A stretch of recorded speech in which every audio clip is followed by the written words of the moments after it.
So let's look at the product backlog. Product backlog is a list of user stories collected by the product owner by talking to the users and stakeholders.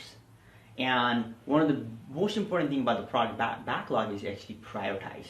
So the highest priority items are on the top and the lowest priority are in the bottom.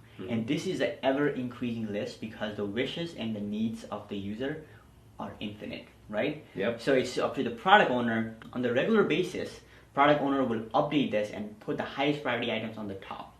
And this is where the Scrum team can pull the stories from the top because they know that those are the highest priority items. So the product backlog should reflect the product vision. What are they trying to build?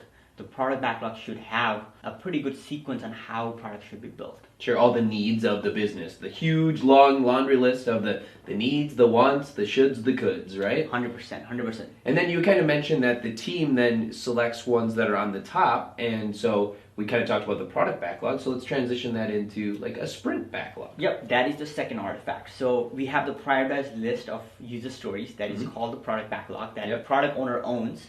In one of the Scrum ceremonies, which is sprint planning, this is what product owner comes with. He comes with the product backlog, highest priority items, and he says these are the highest priority items. Scrum team, let's discuss these. Let's just look at the user stories. How many of these can we get done in this iteration of the sprint? And if it's a 2-week iteration, the team is thinking, okay, we have 2 weeks, and we have to, whatever story that we say yes to, we have to get this to done. Yeah, we have to fully define it. Design it, build it, test it, get it ready. And it should work. And, it has acceptance criteria too. So for them to understand what's the scope of the user story.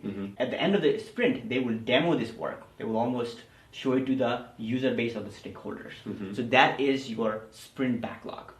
Awesome. So those are the committed user stories that will be completed in that sprint. 100%. Based on what the team says, yes, this is what we can do. Yep. And who owns the sprint backlog?